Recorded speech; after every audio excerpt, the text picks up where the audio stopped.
नमस्ते दोस्तों, मनमोहक हिंदी कहानियाँ चैनल में आप सभी का स्वागत है। आज की हमारी कहानी है दूरियाँ। आपको हमारी कहानी पसंद आती है तो वीडियो को लाइक और चैनल को सब्सक्राइब जरूर कीजिएगा। अब नीरज सुबह बिना नहाए धोए ही उपन्यास पढ़ने बैठ गया। यकायक उसकी नज़र एक शब्द पर आकर रुक गई और चेहरे का उजास उदासी में बदल गया। उसका नाम उपन्यास की एक पंक्ति में लिखा हुआ था। उदास मन से वह सोचने लगा कि आज नेहा को उससे बिछड़े हुए एक अरसा हो गया और आज उसका नाम इस तरह से क्यों उसके मन में दस्तक दे रहा है।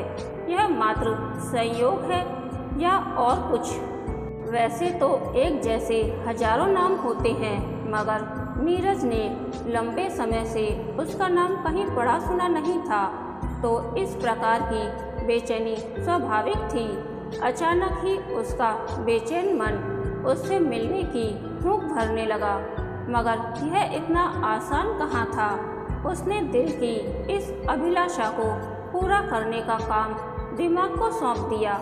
उसको अपने रणनीति विशेषज्ञ दिमाग पर पूरा भरोसा था। नीरज की एक कजिन थी इला नेहा की पड़ोसिन थी। वह नेहा की खास सहेली थी, मगर नीरज कभी उससे नेहा के विषय में बात करने का साहस नहीं जुटा पाया। पर एक दिन बातों बातों में ही उसने इला से नेहा के पति का नाम वगैरह जान लिया। फिर नीरज ने नेहा के पति को एक दिन शाम को फेसबुक पर फ्रेंड रिक्वेस्ट भेजी। देव ने उसकी रिक्वेस्ट स्वीकार कर ली। उसकी हसरतों को एक खुशनुमा ठहराव मिला। यहाँ से नीरज और देव फेसबुक फ्रेंड बन गए।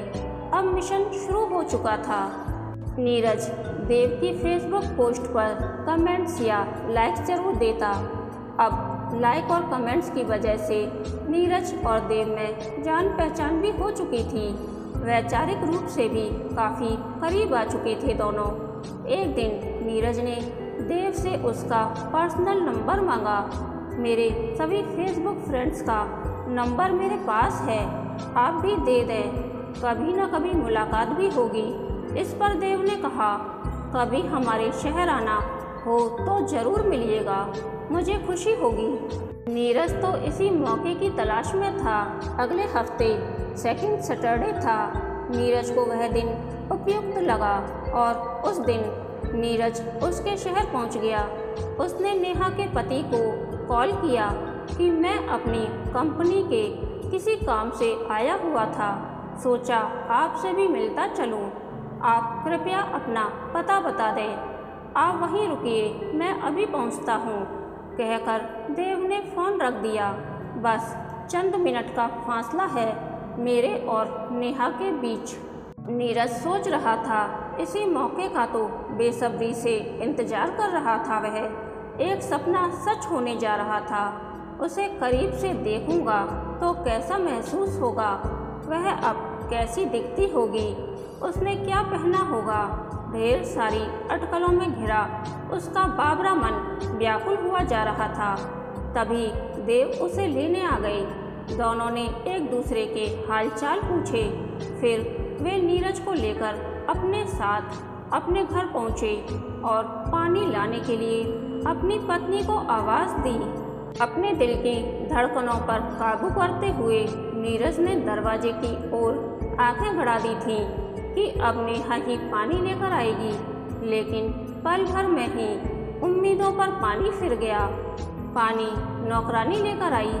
इतने में देव बोले, मैंने आपकी फेसबुक प्रोफाइल देखी है, आप तो राजनीति पर अच्छा खासा लिख लेते हैं, आप भी तो कहाँ कम हैं जनाब। नीरज ने हंसते हुए जवाब दिया। फिर सिलसिला चल पड़ा चर्चाओं का। लोकल पॉलिटिक्स, गांव और शहर की समस्या, आतंकवाद और न जाने क्या क्या। बातों ही बातों में नीरज का स्वर एकदम से रुक गया। आंखें पथरा गईं, चेहरे पर सन्नाटा छा गया। सोफे और कुर्सी की हलचल थम सी गई। देव नीरज की भावभंगिमा परख तो पा रहे थे, मगर समझ नहीं पा रहे थे यह क्या। अपने हाथों में चाय की ट्रे पकड़े हुए वह नीरज के सामने खड़ी थी। उसकी आंखों में अनुराग की अकल्पनीय असीमता थी। उसका चेहरा चंचलता की स्वाभाविक आभा से अलौकिक हो रहा था और उसके होंठों पर मधुरिमा मुस्कान थी। नीरज की रगों में उसे छूने की अति उत्सुकता जाग उठी। उसका मन कर रहा था कि इसी पल उसे आलिंगनबद्ध कर ले, किंतु यह संभव नहीं था। वह ज्यों-ज्यों नीरज के करीब आ रही थी, त्यों-त्यों नीरज की धड़कनें बढ़ती जा रही थीं। कैसे हो? उसने नीरज को चाय का प्याला थमाते हुए पूछा। मैं ठीक हूँ, और आप कैसी हो? नीरज ने पूछा। उसका जी और नीरज का आप नाटकीयता का प्रकर्ष था। नेहा ने कहा, मैं भी ठीक हूँ। नेहा के पति आश्चर्य से दोनों का चेहरा देख रहे थे। उनके मन में उठते हुए भावों को नेहा पढ़ चुकी थी, इसलिए उसने कहा, अरे हाँ, मैं आपको बताना भूल गई। मैं इनको जानती हूँ। मेरी जो सहेली है इला, जिससे मैंने आपको अपनी शादी में मिलवाया था, ये उसके कजिन हैं। इनसे एक दो बार इला के घर पर ही मुलाकात हुई थी, तभी से जानती हूँ। प्रेम अपने वास्तविक धरातल पर आ ही जाता है। नीरज को यकीन नहीं हो रहा था और शायद नेहा को भी। दो प्रेमी आमने सामने खड़े थे और नीरज चाहकर भी उसे छू नहीं सकता था। दोनों के बीच अब समाज की दीवार थी। नीरज देव से बात कर रहा था और कोशिश कर रहा था कि सब सही रहे, फिर भी नीरज की आंखें उसी की चंदन सी काया को निहार रही थीं। ढेर सारी बातें किससे हो गए, अब चलूँगा, आज्ञा दीजिए, कहकर नीरज जाने के लिए उठने लगा। अरे कहाँ जा रहे हो? खाना तैयार है, आप पता नहीं फिर कब आओगे, देव ने कहा। एक अजब सी कश्मकश थी मन में। नीरज आत्मीय निवेदन ठुकराने का दुस्साहस नहीं कर सका और बैठ गया। नीरज को जब भोजन परोसा जा रहा था, तब वह रसोई से आती जाती नेहा को बड़े ध्यान से देख रहा था और सोच रहा था, कितनी खूबसूरत लग रही है। वैसे ही तेज कदमों से चलना, हाल बदले थे पर चाल वैसी ही थी। उसके हाथ का बना खाना बहुत स्वादिष्ट था। भोजन किया और निकलने लगा। फिर कुछ सोचकर बोला, आप अपना नंबर दे दो, इला को दे दूँगा, आपको बहुत मिस करती है। नेहा ने पति की तरफ देखा और स्वीकृति मिलने पर नंबर दे दिया।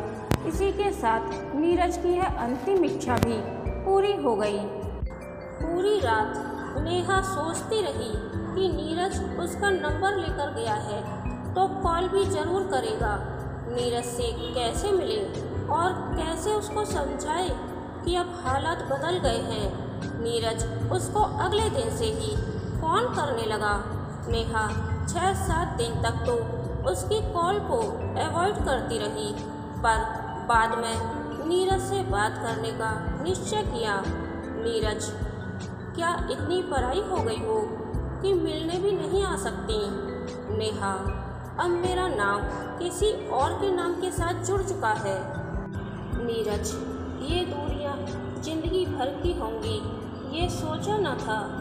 नेहा, तुम ही तो चाहते थे ऐसा, याद करो, तुमने ही कहा था कि यह मेरी गलतफहमी है, प्यार नहीं है तुम्हें मुझसे और हो भी नहीं सकता। साथ ही यह भी कहा था कि मुझसे प्यार करके कुछ नहीं पाओगी, क्यों अपनी ज़िंदगी खराब कर रही हो? अच्छा लड़का देखो और शादी करके जाओ यहाँ से। मेरा क्या है नीरज, सब याद है मुझे। कई बार ज़िंदगी में कुछ ऐसे फैसले करने पड़ते हैं कि आप चाहकर भी उनको बदल नहीं सकते। मेरे पास कुछ नहीं था उस समय तुम्हें देने के लिए, खोखला हो चुका था मैं। नेहा, ऐसा क्यों हुआ? अब सोचने से कोई फ़ायदा नहीं। नीरज, तुम तो जानती हो मेरे माता पिता अपनी पसंद की लड़की से ही मेरा विवाह कराना चाहते थे। माँ की जिद थी कि उनकी सहेली की लड़की से ही मेरा विवाह हो। नेहा, तुमने उन्हें मेरे बारे में नहीं बताया। नीरज बताना चाहता था, पर उनको अपनी जिद के आगे मेरी खुशी नहीं दिखाई दे रही थी। मुझे उन्हें समझाने के लिए कुछ वक्त चाहिए था। मैं उनका दिल नहीं दुखाना चाहता था। नेहा, और मेरे दिल का क्या होगा? मेरे बारे में एक बार भी नहीं सोचा। नीरज, सोचा था, बहुत सोचा था, लेकिन जिंदगी के भंवर में बुरी तरह फंस चुका था। जब तक वे मानते तब तक तुम्हारा विवाह हो चुका था। मैं तुम्हारे बिना नहीं जी सकता। अब तो इस भंवर से बाहर आकर मेरे साथ चल पड़ो। तुम भी अपने पति से प्यार नहीं करती हो, यह मैं जान गया हूँ। नेहा, वे बहुत अच्छे हैं, अब मैं उनका साथ नहीं छोड़ सकती। नीरज, क्यों बेनाम के रिश्ते को जी रही हो? घुट घुट के जीना मंजूर है तुम्हें? नेहा, समाज ने नाम दिया है इस रिश्ते को, तो बेनामी कैसे हुआ? मैं उनके साथ बहुत खुश हूँ। नीरज, प्लीज़ छोड़ दो सब कुछ और भाग चलो मेरे साथ। हम अपनी एक नई दुनिया बसाएंगे, चले जाएंगे यहाँ से बहुत दूर। मैं तुम्हें इतना प्यार करूँगा जितना किसी ने आज तक न किया हो।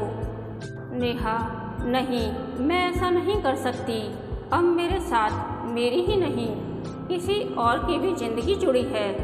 नीरज, इसका मतलब तुम मेरा प्यार भूल गई हो, या फिर वह झूठ था? नेहा, प्यार एक एहसास होता है, उन ओस की बूंदों की तरह जो धरती में समा जाती हैं और फिर किसी को नज़र नहीं आती। हमारा प्यार भी ओस की बूंदों की तरह था, जो हमेशा मेरे दिल की ज़मीन पर समाहित रहेगा। इस एहसास को किसी रिश्ते का नाम देना जरूरी तो नहीं।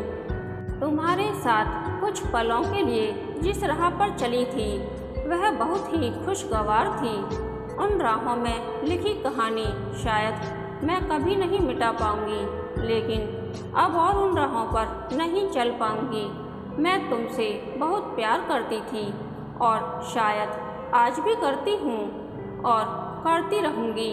पर नीरज, पर क्या नेहा? नेहा, अब हम एक नहीं हो सकते। तुम्हारा प्यार हमेशा याद बनकर मेरे दिल में रहेगा। अब तुम कोई दूसरा हम सफ़र ढूंढ लो। मैं 4 कदम चली तो थी मंजिल पाने के लिए, पर कुदरत ने मेरी राह ही बदल दी। नीरज, तुम चाहो तो फिर से राह बदल सकती हो। नेहा, प्यार का एहसास ही काफ़ी है मेरे लिए। प्यार को प्यार ही रहने दो। कभी कभी जीवन में कुछ रिश्तों को नाम देना जरूरी नहीं होता। क्या हम दोनों के लिए इतना ही काफ़ी नहीं कि हम दोनों ने एक दूसरे से प्यार किया? सब कह दिया है तुमने, बस एक आखिरी सवाल का जवाब भी दे दो। नीरज ने कहा। हाँ पूछो, नेहा बोली। आज तक कभी 1 मिनट या 1 सेकंड के लिए भी तुम मुझे भूल पाई? नीरज ने पूछा। नहीं, अपनी हिचकियों को रोकने की नाकाम कोशिश करते हुए नेहा बोली।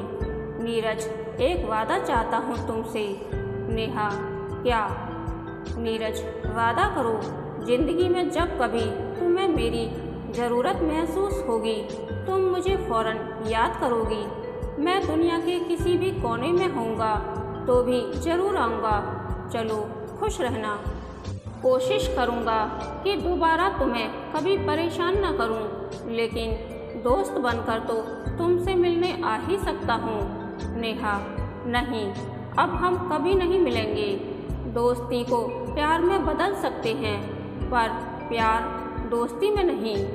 मेरे जीवन की आखिरी सांस तक मैं तुम्हें नहीं भूलूंगी। नेहा इतने पर ही नहीं रुकी। सवाल तो बहुत से थे मन में, बस आज उन सवालों पर विराम लगाती हूँ। मेरे लिए इतना ही काफ़ी है कि तुम मुझे प्यार करते हो। नीरज, यह कैसा प्यार है? चाहकर भी मैं तुम्हें छू नहीं सकता, तुम्हें देख नहीं सकता, तुमसे बात नहीं कर सकता। नेहा, यह फैसला तुम्हारा था, अब तुम्हें अपने फैसले का सम्मान करना चाहिए।